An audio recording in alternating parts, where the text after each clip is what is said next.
ಒಂದು duet song ಇದೆ, ಒಂದು ಮಾಂಟೇಜ್ ಸಾಂಗ್ ಇದೆ, ಇನ್ನೊಂದು ಪ್ರಮೋಷನಲ್ ಸಾಂಗ್. ಬಾಲರಾಜ್ ವಾಡಿ ಅವರು ಇದ್ದಾರೆ, ರವಿ ಭಟ್ ಅವರು ಇದ್ದಾರೆ, ಸಂಗೀತಾ ಮೇಡಮ್ ಅವರು ಇದ್ದಾರೆ, ಇನ್ನೂ ಒಂದಷ್ಟಿದೆ ಲಿಸ್ಟ್. ಡಬ್ಬಿಂಗು ನೆಕ್ಸ್ಟ್ ವೀಕಲ್ಲಿ ಸ್ಟಾರ್ಟ್ ಮಾಡ್ತಾ ಇದ್ದೀವಿ.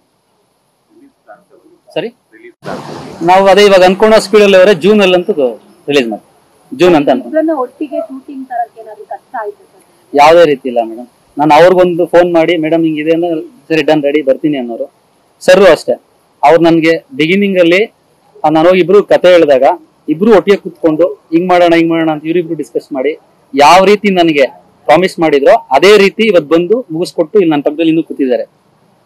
ಕತೆ ಹೇಳುವಾಗ ಸಿಚುವೇಶನ್ ಬೇರೆ ಇತ್ತು ಸರ್, ಕತೆ ಮುಗಿಯೋ ಅಂತ ಬೇರೆ ಬಂದಿದೆ. ಆದ್ರೂ ಇವತ್ತು ನೋಡಿ, ಅವತ್ತು ಹೆಂಗ್ ಕೂತಿದ್ರು ಇವತ್ತು ನನ್ನ ಪಕ್ಕದಲ್ಲಿ ಹಂಗೆ ಕೂತಿದ್ದಾರೆ. ನನಗೆ ಯಾವುದೇ ರೀತಿ ತೊಂದರೆ ಮಾಡಿಲ್ಲ. ಇವಾಗ ನೋಡಿ, ಇವಾಗ ಅಗ್ಲಿಂಗ್ ಸೀಕ್ವೆನ್ಸ್ ಇದ್ರು ಬಂದು ಇಬ್ರಿಗೂ ಹೇಳಿದೆ, ಯಾವುದೇ ರೀತಿ ಇಲ್ಲ, ಪ್ರೊಫೆಷನಲ್ ಆಗಿದ್ದಾರೆ ಇಬ್ರು, ಬಂದ್ರು ಮಾಡಿದ್ರು.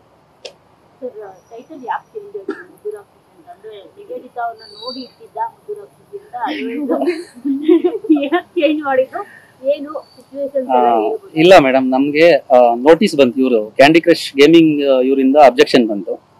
ಸೊ ಅದಕ್ಕೆ ನಾವು ಲೀಗಲ್ಸ್ ಎಲ್ಲ ನೋಡ್ಕೊಂಡು ಚೇಂಜ್ ಮಾಡ್ಕೊಂಡು. ಹೌದೌದು, ಕಾಟನ್ ಕ್ಯಾಂಡಿ. ಹೌದು,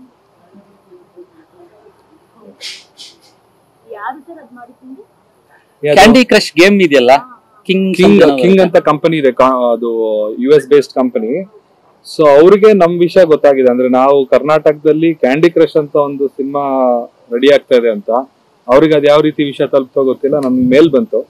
ಸೊ ಹಿಂಗೆ ನಮ್ಮ ಗೇಮ್ ಹೆಸರನ್ನ ನೀವು ಸಿನಿಮಾಗೆ ಯೂಸ್ ಮಾಡ್ಕೊಳ್ತಿದ್ದೀರಾ, ಅದು ನಮ್ಗೆ ಇಷ್ಟ ಇಲ್ಲ, ಪ್ಲೀಸ್ ಇದನ್ನ ಸ್ಟಾಪ್ ಮಾಡಿ ಅಂತ. ಸೊ ಅದನ್ನ ನಾನು ಟೀಮ್ ಜೊತೆ ಡಿಸ್ಕಸ್ ಮಾಡಿದೆ. ಸೊ ಅದನ್ನ ಮುದ್ದು ರಾಕ್ಷಸಿ ಅಂತ ಚೇಂಜ್ ಮಾಡಿ.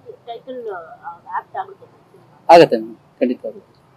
ಇವಾಗ ನೀವೇ ಹೇಳಿದ್ರಿ, ನಿವೇದಿತ ಅವ್ರು ನೋಡಿ ಇಟ್ರ ಅಂತ.